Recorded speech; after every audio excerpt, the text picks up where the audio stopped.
Hello guys, and welcome to a new Broken Arrow video today by me, Vulcan. In this one I'm super excited to share with you a first look at both the Motorized Infantry and Mechanized Infantry specializations. I'll take you through all of the units that they have available.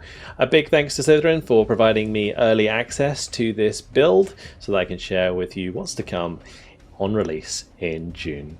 Let's get into it. So starting off with the grenade launcher, the AGS-17. It's a 4-man squad with the AGS-17. Nothing too special about those. Then moving on, we have the Diversanti. Pretty cool squad. Get 3 stealth like snipers do, but they're a 4-man infantry. Fully silenced weapons, AK-15 VSS. They can be changed to the ambushers loadout, which gives them the RPG-30.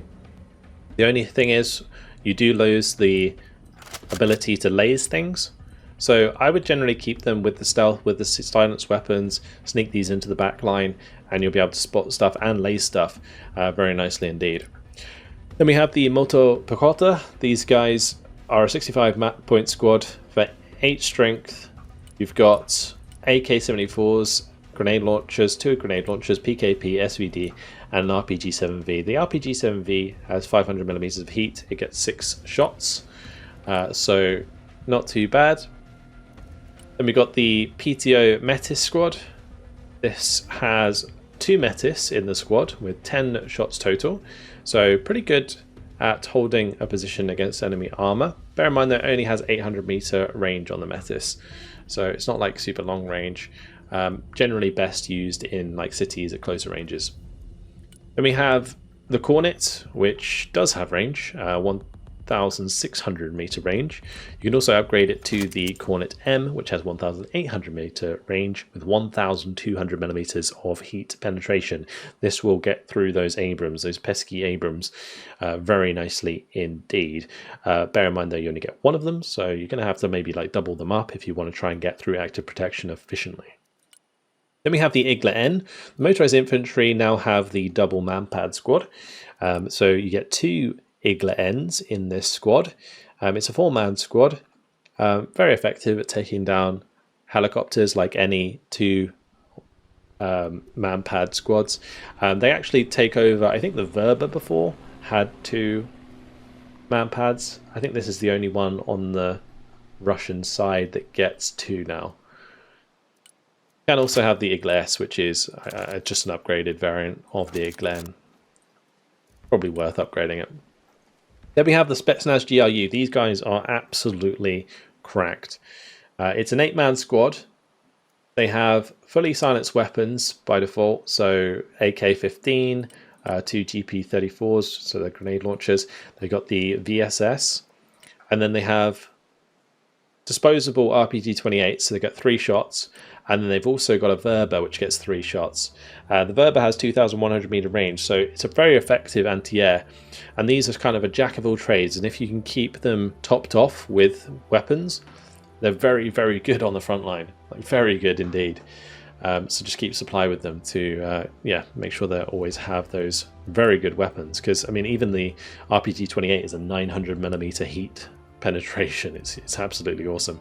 Now you can specialize these specifically for anti-air, whereby they get more anti-air ammunition, or you can specialize them so they have more anti-tank ammunition. Then we have the SSO, another really good squad. These guys are very good at taking out enemy infantry. They have the AK-15 with the grenade launcher and an RPK-16 PBS. They have the 1.75 stealth. They have the Burr thermobaric, and that's a thermobaric rocket for dealing with enemy infantry, and they have a flashbang, which is used when you get in the same building as an enemy unit. It will basically instantly panic that enemy unit, so that's really, really useful. They can also get the standoff variant, which changes them to have slightly longer range weapons. So like their close quarter is like 300 meter range, the standoff is 400 meter range. The PKP PPS though does get 600 meter range. They also get an SV98, and they have an upgraded thermobaric round, which can fire a little bit further, I think, than the Burr does. Yeah, so it has a 400 meter range. I think the standoff variant of these is very good, and definitely worth using. Then we have the Grad. So the Grad is back. I think it was in the first playtest. We have the option for high explosive, cluster, or incendiary rockets. The incendiary rocket loadout is absolutely awesome, especially if you use like the line attack, where it like fires them all in a line on like an area, or like a line of like high rises or something. You can just melt things super fast with this. Then we have the Smersh. The Smersh is pretty good. I mean, can't complain. It's got 12 HE rounds by default. You can change it to cluster for an extra 25 points. You can also change it to guided warheads, which it then becomes the tornado, which is pretty cool. Yeah, guiding those cluster munitions into a target can be very rewarding. Then we have the BRDM-3, standard sort of recon motorized vehicle that we've seen before. Can come with a specifically recon turret with a quad MG on it, and then there's also the BTR-82 AT turret as well, which can be up armored. The up armor is generally worth it on these because you go from 30mm of frontal armor to 60, which is, you know, a doubling up, plus the heat protection, which is really useful against HGMs. And then you have the BTR-82A, which is a really solid transport, and you'll be using it a lot if you're using the motorized infantry. So this can be upgraded to the BTR-82AT, which then gets access to the Conqueror's M, which has a 1,600 meter range with 750 millimeters of heat penetration. Really solid unit, especially if you give it the up armored package. You got a 75 point IFV, that's going to rip through infantry, be able to engage enemy armor at range. Really nice indeed. Then we have the K-16 Boomerang, another solid wheeled transport.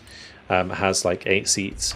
Can use the Boomerang BM module, which gives it access to the Cornet M, which fires at 1,800 meters range with that 1,200 millimeters of heat penetration. You can up armor it so that it gets an extra 20 mils of frontal armor. You can also give it active protection.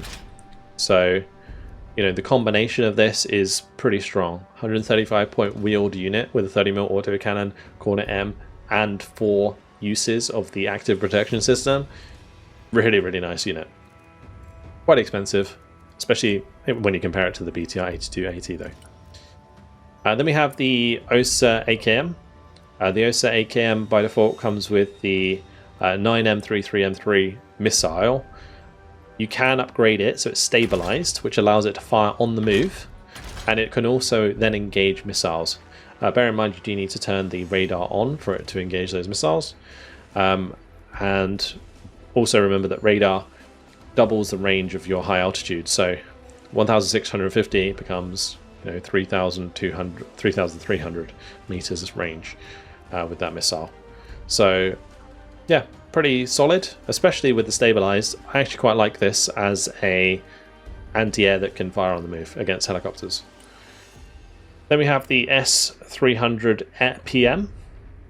This thing has a 4,000 meter range anti-air missile, which goes up to 8,000 meters with radar on. You can also get the bigger missiles, which have 4,300 meters, which then turns to 8,600 meter range. Absolutely huge. So very, very strong long range anti-air. Just make sure you kind of protect it with something that can shoot down missiles like the OSA AKM, or maybe something with a gun is probably better. Although I wouldn't necessarily say the Ural, because the Ural's not going to be hitting any missiles anytime soon. Toksha U. This is a ballistic missile launcher, basically. It has a small ballistic missile, which does 70 damage, 6,000 meter range. Only has one of them though. So generally, unless you're like working with the team well, you're not going to be able to get too much value out of these. It can use a cluster warhead as well, if you want to do that. UAZ Kozlik is a nice little recon vehicle. Good for the kind of like zooming around in the back line. Has 130 km/h on-road speed. 1,750 optics. Can be changed to an SPG-9 or the Fargo M instead of the KBVT. Yeah, a really fun little car to use. Then we have the Ural, standard Ural, 4,000 heavy lift weight, 16 people can be brought in it. You can upgrade it to the armored troop transport variant, which then reduces the amount of weight it can carry. There's the Ural with the ZU-23-2 on the back. This can be upgraded to have an Igla as well, or you can just straight up change it to the 57mm, and you can up armor the front of this in order to make it a bit more tanky on the front and side. And then we've got the bigger Ural, the Ural 5323, which can have 8,000 weight with 24 people, or you can do the troop transport variant, which goes 4,000 weight with 24 people. That thing looks absolutely badass. It looks like a zombie movie truck. Alright, moving on. We got the Mi-24K. This is the Recon Mi-24. It doesn't have like a crazy loadout. It's like rockets and rockets, or rockets and gun pods, basically, is your options there. 2,000 optics though is kind of nice. 5% ECM. It's okay. Yeah, it's okay. Then we got the Mi-24P Phantom. This is able to carry rockets, Kokon anti-tank, or R60 anti-air missiles. You can get it basically like Kokon plus anti-air. Not too bad. 215 points. Relatively cheap, honestly. Then we got the Mi-24 VP, which can change its 23L autocannon to a minigun. It can also add rockets and anti-tank missiles, and also the Igla as well. So you can have it as like a 8 Kokon to Igla setup with some rockets for 220 points. Yeah, again, it's okay. The Mi-28 is really just the better option overall, I think. You change the S13s to S8s if you want, and then you've got the option of like the attackers and Iglas, or just like Iglas if you want this to just be like an anti-air platform. It's pretty good at that because it does have 10% ECM. It's also got 30 armor, so able to tank enemy air-to-air missiles pretty well. You can put a sensor on it, so it has extra optics, extra 400 meter range optics. That will make it better at spotting like enemy recon units in particular. Otherwise, against enemy helicopters, like if that's what you're going to use it for, you'll be able to see them anyway. Then we got the Mi-8 MTV. This is a transport, so 21 seats with 4,000 weight. You can put gun pods and rockets, or just like rockets and rockets. There's quite a lot of rockets, like 80 rockets with the transport for 150 points. I like that kind of loadout, honestly, as a transport helicopter, because it allows you to just kind of like kill enemy infantry and just leave. Then we have the access to the Corsair, which is just a cheap, low-flying drone. There's the MiG-29 SMT. This is by default set up for air-to-air, but it can carry some bombs. So cab bombs, RBK cluster bombs, thermobaric bombs. I kind of like this potentially as like a little thermobaric bomber with some like R77 medium range, like anti-air. It's kind of like, if I was going to bring this in, that's kind of like the loadout I'd use for 320 points. But there are much better planes, in my opinion. And like this as like an air-to-air platform is just like not crazy good. It is, I guess, relatively cheap for that price. Like 280 points, 10% ECM. It's okay. Then we have the Su-24M2. This is your Su-24 bomber. So it has all the different bomber types. You've got ODABs, RBKs, FABs, and OFABs. So like thermobaric bomb is like your napalm boys. You've got cluster bomber. You've got actual napalm, ZB500 napalm bombs. The FAB 1500 is as big as it gets, really. And then that's on the fuselage. You can take like 3 FAB 1500s. It is okay. It's not like a huge loadout. Yeah, much better off using these as like a mix of cluster and HE, I think. Something like that, like cluster, cluster, HE. And then just dropping them on someone's head. There you go, like 6 cluster, 4 dumb bombs. It's a little mix, just so you can basically use it to kill anything. Then there's the SU-24 MP, which is your seed variant of the SU-24. Gets 10% ECM as well.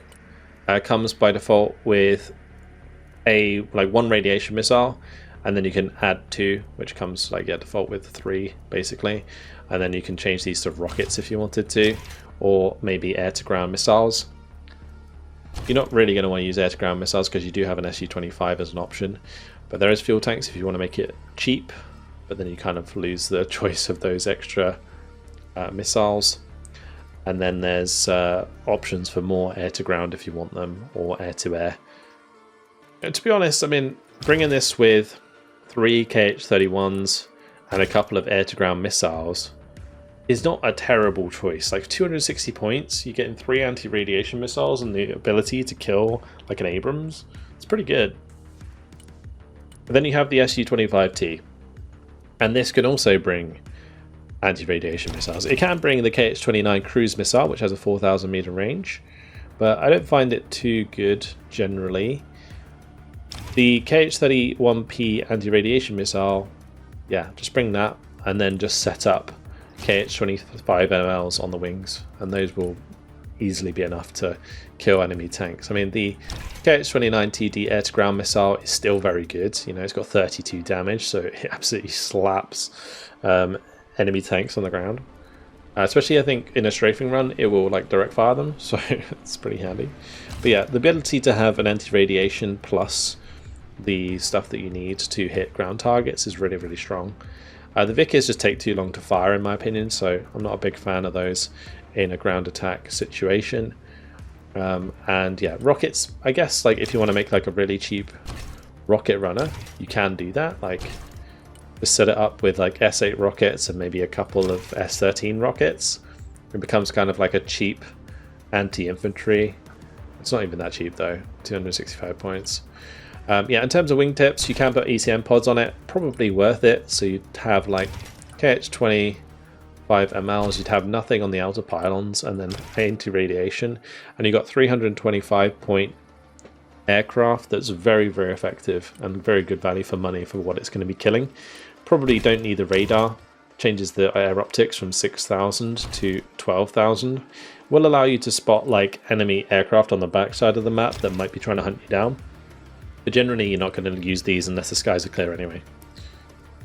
Alright, that's all of your motorized infantry units. Moving on to the mechanized infantry, we have the Motostrelki. So the Motostrelki 7-man unit with the RPG-26. So it has 5 shots, 450mm heat. Motostrelki with grenade launcher. I actually really like the squad. It has the AGS-17. I found these very useful for standoff troops against enemy infantry because they're quite cheap. They come in with a BMP or something, whatever you need, and yeah, they can deal with even special forces at range because of the grenade launcher. Then we have the Motostrelki Igla, 80-point manpad squad with only 1 manpad. I mean, if you're going to do a motorized mechanized, you'd take the Igla S squad up here anyway. But otherwise, in a pinch, it's a manpad if you need it. Then we have the Ogdemachiki. This is a 4-man squad with thermobaric launchers. So it's got the MRO incendiary launcher, or you can change it to the Schmel thermobaric launcher. The Schmel thermobaric launcher, probably worth taking if you want to deal with infantry very easily. And you can bring it in with its MTLB napalm launcher vehicle as well, which is cool. We'll get to that later, the BTO here. Then we have the PTRK Fargo squad. This comes with 2 80 gems, which fire at 1,200 meters. You can change it to the Factoria, which gets 1,300 meters and slightly more heat penetration. It's 100 millimeters more heat penetration, which is actually quite significant. So you'd probably want to always upgrade these to the Factoria, and yeah, then you're going to be in okay position. Just obviously sure that they can get in range, otherwise they're just going to get killed at range by a tank. 1,300 meters is the range at which tanks can fire back at you, generally speaking. Bullet PKP, they're going to be good at taking on infantry at range, like 600 meter range, because they've got 3 machine guns that fire at that range. But overall, like generally much preferring the Motorized with the grenade launcher for that role, with the PKP grenade launcher rather than the triple PKP. Then we got the Razvedka. Also, these can change to 2 chords actually. Yeah, I guess if you're going to use them, the chord would be the way to go actually. A double chord at 800 meters is pretty useful. It's probably similar to the grenade launcher.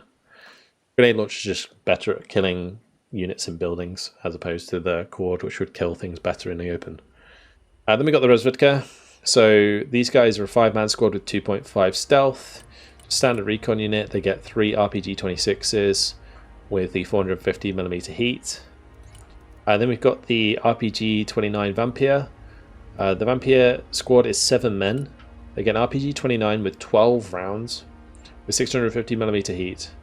The 600-meter range direct fire AT weapon. Oh, they get 2 of them, sorry. So they got 6 rounds each. It's going to be pretty good for killing enemy tanks at close range. Then we've got the sniper.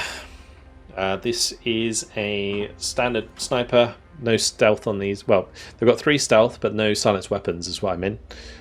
So you might as well upgrade it to the ASVK anti-material rifle, which is going to allow you to kill light vehicles at a distance. You'd otherwise just have them on hold fire so they don't reveal themselves.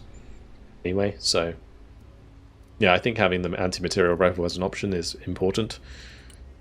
Then we have the Tunguska M, which is pretty good. I mean, 1,500 meter range, which does get improved by radar on its main gun. Same with its missile here. So both its gun and its missile are going to be at 3,000 meter range with radar on, which is nice. And then you can upgrade it to the Tunguska M1, which gets a slightly better missile.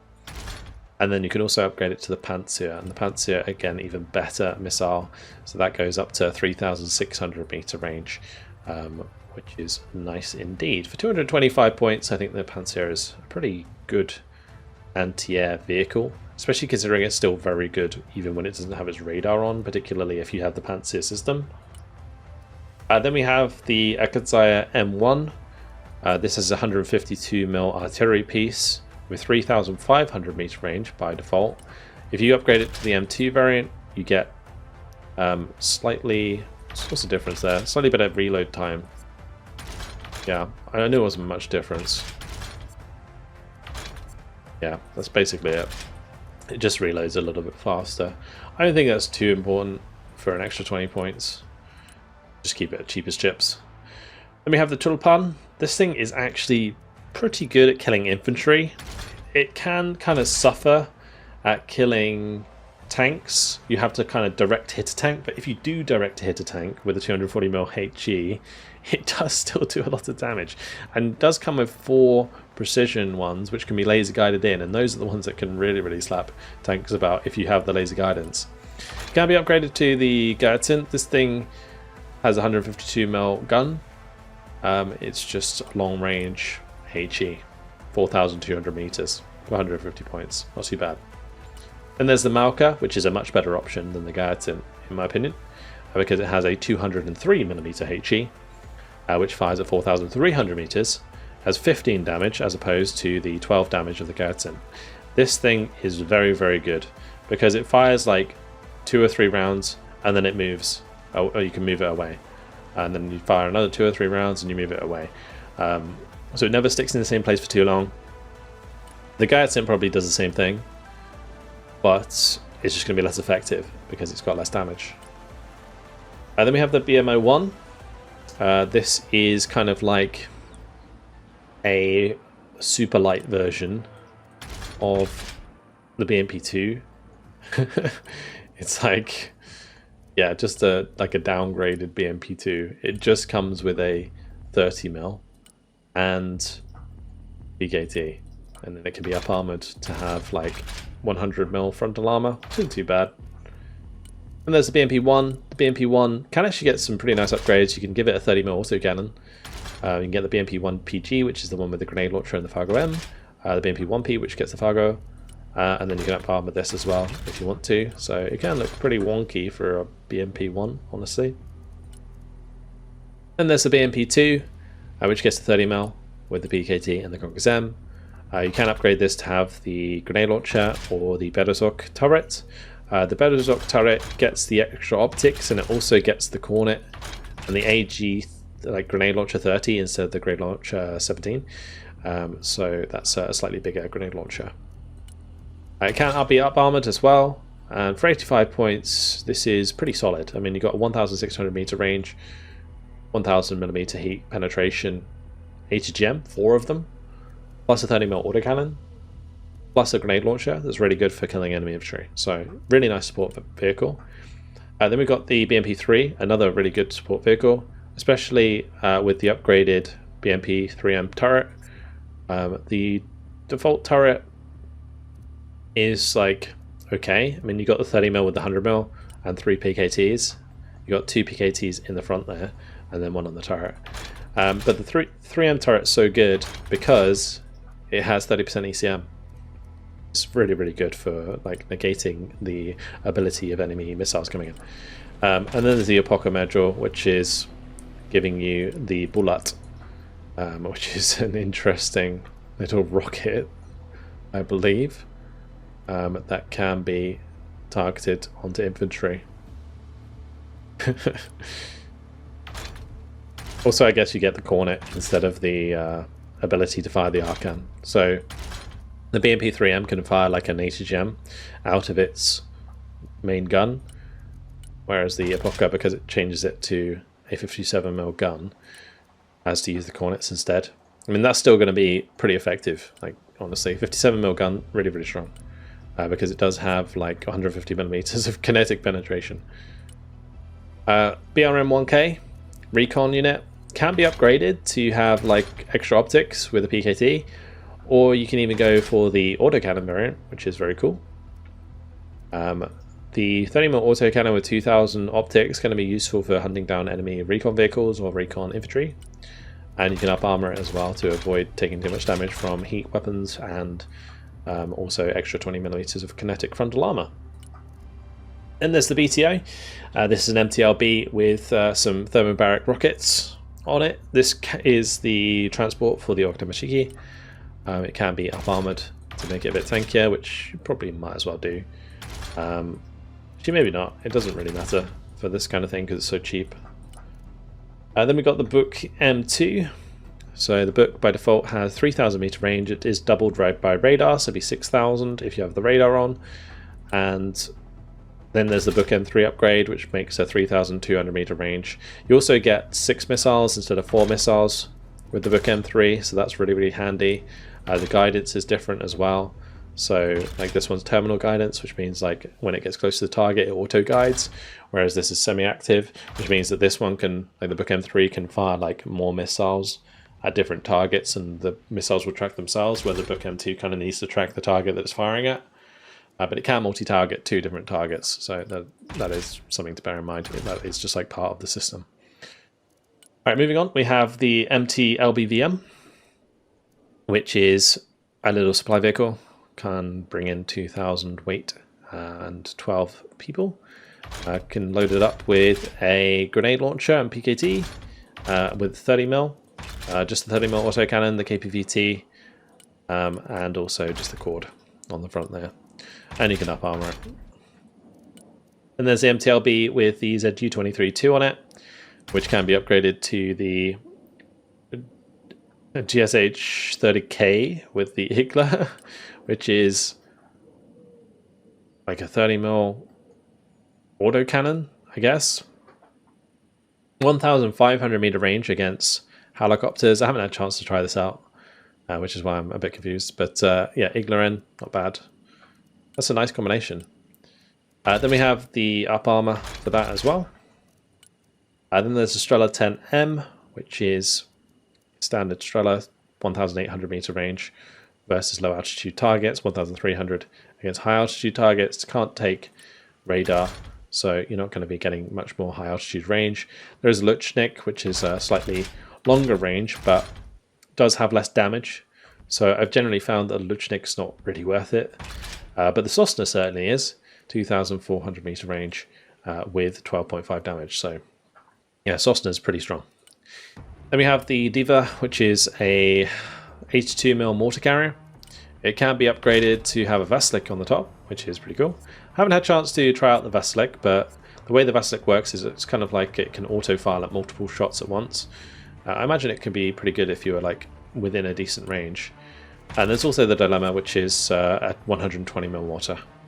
So if you want a bit more damage, that's the one you'd go for.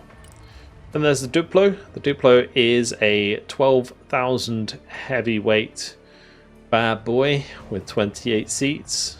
It can be used as a troop transport, used as a very big transport. It's obviously amphibious, as you can see the engines on the back there, the little jets. Yeah, pretty cool. Then we got the Sturm S, really good value for money HGM vehicle. Comes with the Kokon by default, which has 1,600 meter range with 750mm heat. But if you upgrade it to the Sturm SM, you get an Attacker, which is a 1,800 meter HGM with 950mm of heat, which is pretty huge. And also this can fire at infantry as well. Yeah, very, very interesting vehicle. That is only 60 points. This can delete tanks at range if you have a couple of them in the same position. And then we got the T-72B1. So very cheap T-72, great value for money. I mean, 520mm of kinetic penetration for 130 points, with 16 health as well. Very nice. You can upgrade it so it can use the Invar missile, and the BA variant gets a slightly better gun, so 600mm of kinetic penetration for 20 points. So yeah, this is pretty nice, like 150 points, 600mm of kinetic pen plus a HGM. It's kind of on par to the, I think it's the T90 or the T80 Droz or whatever it is, the other cheap tanks that people were using in the previous beta. But we got the Contact and the Contact 5, so you can put the Contact 5 on to get an extra 100mm of frontal armor, extra side armor, extra heat protection, and you've also got an upgraded engine. But there's the only thing that this lacks is active protection, but otherwise it's pretty good for 170 points. And then we got the T-72B3, which can be upgraded in many ways. We got the B3M, which gets the extra side armor and extra health.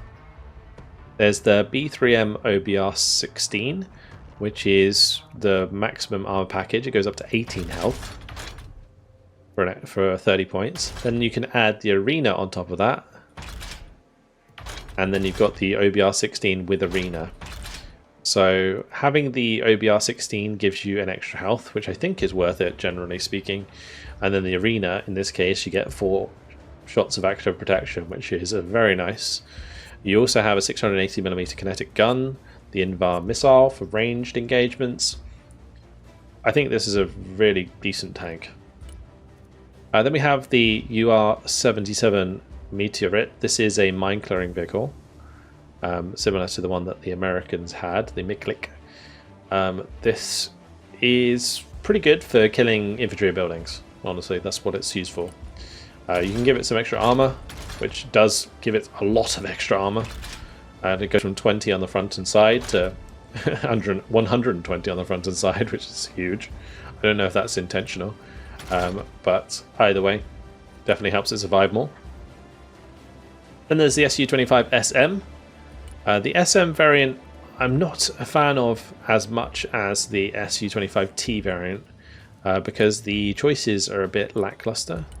But you can still do like the same loadout that I was talking about earlier, where you have a couple anti-radiation missiles, a couple of air-to-ground missiles, and then like nothing on the outer pylons, and then ECM pods on the wings, and you've got basically exactly the same loadout, Su-25T and Su-25SM3. Yeah, the reason I don't like this one as much is because it relies more on bombs than like rockets and missiles. So yeah, I mean it's an Su-25, it's still decent. This one has actually more ECM. now I think about it. That would probably be the better one to choose.